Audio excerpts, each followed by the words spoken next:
Hey everybody, welcome back to the channel. Hope you're having a good day. And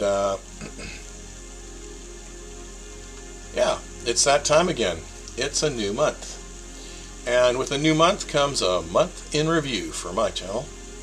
So this is just a small spattering of different things that I might have been into, or things that happened or whatever. Certainly not representative of my entire month, but stuff that I'm willing to share on YouTube and kind of highlight some moments. So here we go. This was a Toshiba laptop that I bought from the thrift store, one of the few that showed up without somebody coming along and getting it. And I discovered why. It doesn't boot. So I had to take the RAM out and the hard drive out and whatever I could salvage from it, and it went to the recycling bin. The other laptop, unfortunately, this is one that I bought a while back, it died. I went to power cycle it and I couldn't read the internal hard drive, and went to take it apart and replace the hard drive, and it just wouldn't boot after that. So yeah, another one bites the dust, but it means I have more hard drives, RAM, and internal components from these kind of systems. That was a nice system too. Kind of a shame. Win some, you lose some. So yeah, so I'm not getting a whole lot of stuff from my local thrift store anymore because the resellers come in there and they just are scouring the place. You know, they're anything worth looking at. They've basically, you know, as it comes out of the sorting area, they're right at the cart, pilfering it and looking through it and everything else. And nothing makes it, a value makes it anywhere beyond that point. But I have found some nice keyboards. So I found this nice Black Widow Chroma keyboard. I guess they don't see the value in it or can't resell it easily, or I don't know what. I got this Andromeda Red Dragon mechanical keyboard. Actually, really nice keyboard. I'm really happy to have that one. Works perfectly, of course. Something that I'm always on the lookout for is these sort of very niche classic mechanical keyboards, and this is known as the ANPRO 2. And the ANPRO 2 is really kind of one of those. I have the ANPRO 1, but the 2 is a little bit better. They tweaked it in a lot of ways, and I really like it. So, nice addition to my collection. And of course, when you have keyboards, you need mice. This is a ASIO mouse. I like it. Another Cooler Master mouse, Devastator 3 Plus. And then the one that I really like is this HyperX Pulsefire Core mouse. So I picked up those. Yeah, this is a really cool mouse. I really like it. And a nice thing about it is that each one of these mice can I have keyboards sort of that would match them up with. So that's why I get these mice, is I want to kind of, when I use a keyboard, I like to have sort of like a combo of like branded sort of peripherals. So happy to find these. When you have a mouse, you need a bungee cord, right? Oh yeah, or bungee. What do they call those things? Mouse bungee. So this Razer mouse bungee I found, which is really cool. It keeps my cords more organized. I always love that. Yeah, so believe it or not, yeah, I still use those, you know, those 3D printed save symbols? Yeah, I still use those floppy drives. I love external floppy drives if they're in good condition, and this one was. So I picked that up. When you have a YouTube channel, there are times when you wouldn't mind mounting your phone on a little tripod, so I found this thing. And it's quite well made. It's all metal, and yeah, it has a sort of like has a lot of points of articulation, which is handy. Yeah, it's like a small little thing, very easy to carry around or whatever. One of the things I always look out for is power supplies, and this is a Apple quick charger, 18 volt. USB-C charger. These are extremely expensive, so when you find one of these for next to nothing, $3 or $4, I usually tend to pick them up if they're in good shape. And of course, speaking of power supplies, I got this Asus 120 power supply, 120 watt power supply. Really handy if you ever run into one of these sort of either gaming systems, or sometimes they're all-in-ones that use these power supplies. Really handy to have them. Very hard to find too, so when you pick them up, when you can find them, pick them up. And they'll, you can use them for other systems that are less demanding too. And I'm a bit of a calculator geek, so yeah, when I find these are like one of the best calculators ever made, in my opinion. The dot matrix display with all the bells and whistles. And you can pick these up for $3, $4, it's like nothing. Okay, that leads to a project I was working on, and that is organizing all my gaming mice and wired mice and my wireless mice, and putting them in boxes and then like noting where I put them all. Because like when you get to a certain point, you get too many things. You gotta box them and know where they are stored. Otherwise, they're spilling out all over the place. So that was a project I worked on this month. And of course, the days are getting nicer, more beautiful, and the weather's great. I've been doing a lot of night walks, and here's just a shot I took of a beautiful night sky with the skyline and the trees, and there's some overhead lines there. But yeah, beautiful. I just stopped, looked, and went, "Yep, got to take a snap of this." And yeah, along with the warmer weather, the turtles come out. We got a lake called Lafarge Lake in Coquitlam, and yeah, so took a shot of these turtles sunning themselves. And one of the things I discovered is that they sun themselves like this because they're cold-blooded, so they need to get warm enough to digest food and reproduce and do the things that turtles do, and this is actually essential for them to be able to do.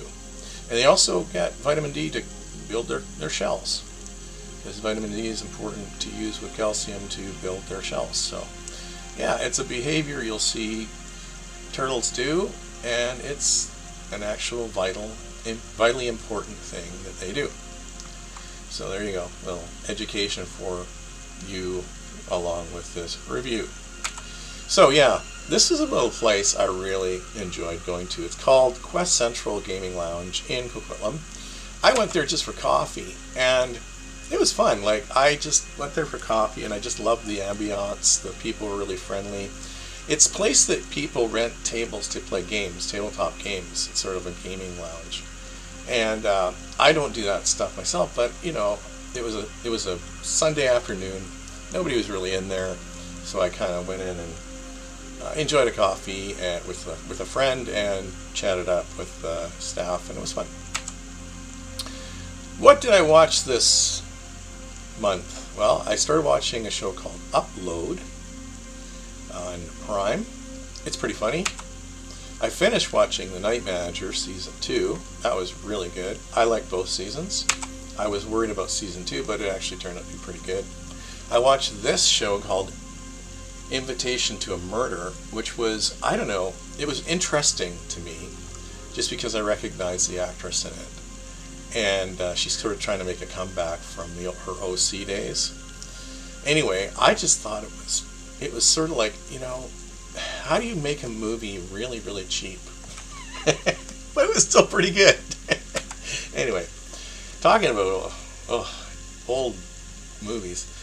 Yeah, so Peter Cushing, I'm a big fan of his, but wow, Doctor Who and the Daleks was terrible. And you really think to yourself, man, you got to retire, buddy. Same thing with this one, also with Peter Cushing in it. But, the one redeeming quality was Carolyn Monroe. There was this, which was just awesome. If you want to see stop motion awesomeness, this is it. The daytime ended. You guys got to look this one up. It's a winner. Unintentionally funny. Yeah, wow. It was like just after, I guess it's 1978, it's just after Star Wars and Close Encounters of the Third Kind have made, that genre really popular. People are hungry for more, so they come up with this, and wow. It was awesome. Speaking of not awesome, wow, Hoax. This was basically a bunch of actors looking for a paycheck. This here was fun. This is called Volumes of Blood. Basically, it's all set in a library, kind of a horror movie set in a library, and it's super, super low budget. But it's kind of interesting to watch just from the perspective of, that they were working on a shoestring budget, and it was obviously made that way. But it's interesting to see what you can do with, maybe a bunch of friends, volunteers, a few dollars. I don't know. I found it pretty fun to watch. Yeah. Speaking of fun to watch, the 70s cartoon shows made for kids probably ran during the cartoon slot on Saturday morning. This is a classic. This was a classic. I've been watching a few episodes of those. This is one of my favorite anthology series of recent, and there are literally some amazing episodes, but it's a bit hit and miss. House of the Head is one of the best I think I've ever seen. Truly a creepy show for a TV show. Speaking of fun shows, there's a show called Special Unit 2. There's a TV show around, I think it was around 2001-ish. Maybe 2002, I don't know, somewhere in that range. But yeah, it was a sort of a thing that was made here in Vancouver. So many shows were like this, made in Vancouver. And when I watched it, it just kind of reminds me of the days when Vancouver was like really big, popular filming location. It's really slowed down a lot. But yeah, this is a kind of a fun little show. Watching a few episodes of that. Finished watching this one. This is great this was my sleeping pill. When I'd want to just kind of wind down and get my mind off reality, it was this. Alright, this one here, the Twilight Zone 80s version, is pretty good, but you can really feel the 80s-ness of it. And the fact that it was only shot in a relatively very short episodes. Again, it's very hit and miss. There's some that are really fun and I really enjoyed them, and I really like them. They're really well done, and some are like, So. And enough about TV. What have I been reading? Well, I tried this one. Got this from the thrift store. Warlock Holmes, instead of Sherlock Holmes, of course. Play on words, mashup kind of book. Actually really enjoyed it. Has a lot of humor in it. Quite good. Started to try and read this. Pulitzer Prize winner. Basically the story of Jews fleeing World War II Europe to come to America, to New York, from, as you can tell from the cover. It's well written, but it's I don't know, it's a story I've heard a million times, and it didn't do it for me. Sorry. Instead, I switched over to Dust, the last in the Silo series that he wrote. Basically, there's Wool, Shift, and Dust, and I believe he might have come up with another one because, of course, you keep on milking these things once you start making money on a book. But anyway, this one's, not too bad. I'm about, 100 pages into it. Pretty good. The first one's great. The second one was like a origin story thing, not that great to me. And this one was sort of like it came back to its roots again. So to me, it's a little bit better. I found another book to read, and I put on my reading list. Picked this one up. Sounds like a good sort of crime crime mystery sort of novel, kind of changing up my reading patterns. And let's talk about YouTube. Yeah, reached the 750 subs. Hopefully you guys are out there enjoying my stuff. Been kind of switching it up lately this month, and it's really been focused on creating what you love. So that's been my main focus. So let's switch over to my page, and as you can see, these are sort of the things that I've been doing, which is shout outs to people I think are making great stuff. They have a sincerity about them. Some of them have been at it for years, and I've just been starting to do these shout outs to different people and letting them know you're appreciated.